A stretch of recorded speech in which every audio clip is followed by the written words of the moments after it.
Hello, welcome to Bob's Dungeon. My name is Bob. I'll be your host. When TSR still published the Dungeons and Dragons games, they had an easier version of Dungeons and Dragons that you could learn. They had the regular advanced Dungeons and Dragons books, which was the normal game, and then they had a basic version of Dungeons and Dragons that came in box sets. So in this video, we're going to look at one of the earlier basic Dungeons and Dragons sets. This one has seen a lot of better days because it got a lot of use over the years. So let's go ahead and begin. What you'll need to play this game is, of course, copy of everything that's in this box set. You'll also need a full set of dice, which consists of a 20-sided die, a 12-sided die, preferably two 10-sided dice for rolling percentiles and tens, an 8-sided die, a 6-sided die, and a 4-sided die. If you can't get dice, it's okay. This game system does provide, but we'll get into that. So, anyway, you have the front of the box, which has a classic picture from Dungeons and Dragons on it. The back has a black and white listing of everything that's contained in this box. So let's go ahead and open the box. When we open the box, the first thing I've got in here is a little bag, and it's got these little cardboard chits in it. You can't see it very well, but each one is numbered, has a different color, and is numbered. And if you couldn't get dice when you got this set, instead of including the dice in the game, it included a cardboard punch out that had these little squares with numbers on them, and they were different colors. And one color would have a 1 to 4, another color would have a 1 to 6, another color would have a 1 to 8, and so forth, so that when you needed to roll a die, you could randomly pick one of these from a cup or what have you, and have a random number that would indicate your die roll. It was something different. The next thing we got in this box is the actual rule book. This rule book has 48 pages and a copyright of 1979. Not a very big rule book, and it covers the minimum of basics, even by basic Dungeons and Dragons standards. The artwork in this little booklet is all in black and white, and it serves its purpose. So let's go ahead and look at that artwork. When we first open the book, this is the first picture we see. As you can see, all the pictures in this book are in black and white. Even though the rules in this book are pretty basic, the pictures go a long way to inspiring a feel for the game.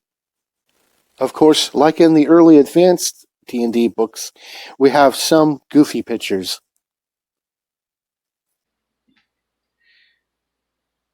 The first thing that this book goes over is some very basic character creation.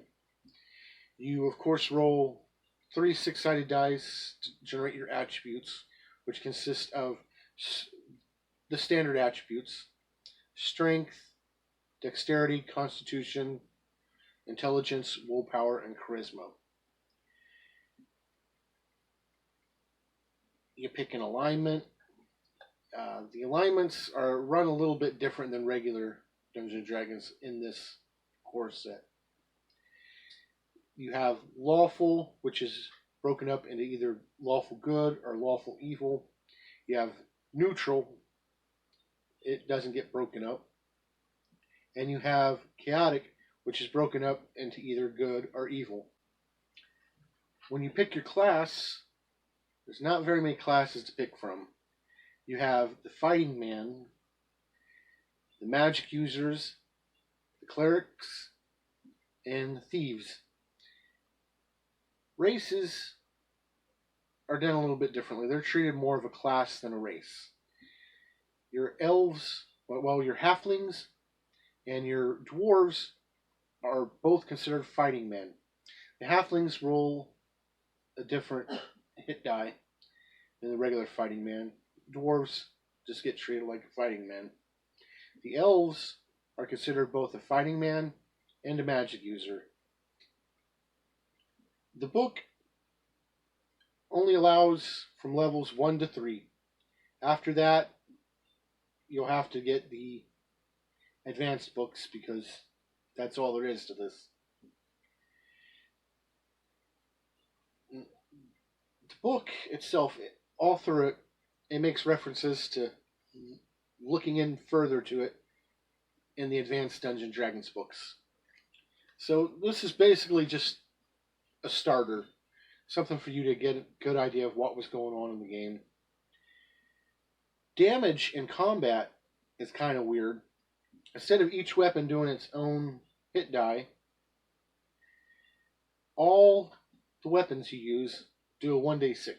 Daggers, great swords, axes. They didn't assign individual damages to them. And then it makes reference that you should look in the advanced book if you want more variation.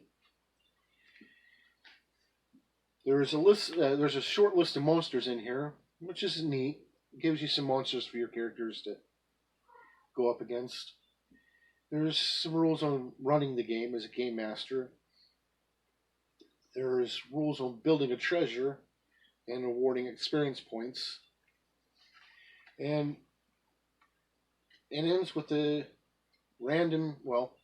sample dungeon and tables discussing the various things in the book. And that's really about it. It's very short and to the point, gives you just the minimum of basic rules, and so you can get a feel for how the game is done. Also in the box, you have an adventure, The Keep on the Borderlands. Mine has seen a lot of better days. It's more so than the other book. This adventure has gotten a lot of use. You can tell. I need to tape the cover back together, but anyway, this booklet has 28 pages and a copyright of 1980. The artwork in this one is pretty sparse, and it's all in black and white again, and it serves its purpose. So let's go ahead and look at the artwork in this one. When we first open the book, this is the first picture we see. Mine's a little damaged from a dog that liked to pull books off my shelf a long time ago. Like in the rules booklet, all the pictures in this one are in black and white. Of all the pictures in the book, this one's my favorite, with the mad hermit looking out from his tree home. The adventure itself revolves around a keep on the Borderlands, hence the name, and it's near a system of caves called the Caves of Chaos, and you can adventure there. And the inside the cover of the book actually comes off so that you have a map of the Caves of Chaos, and then on the inside there's a map of the where the land around the keep, and it has different adventure points for you to check out. and adventure in. It's pretty good book, pretty good campaign. I've used it quite a bit in different editions of Dungeons and Dragons. And it's for levels 1 to 3. Pretty good starting point. Also in the book, in the box, it came with an order form, well, a booklet with the various products that TSR had to offer at the time. It also came with a flyer. This is for Gen Con of 1981. So if you want to go to Gen Con, it has some stuff here for you. It also has this cardboard insert, which explains to you how to use the cardboard chits instead of dice. And finally, it comes with a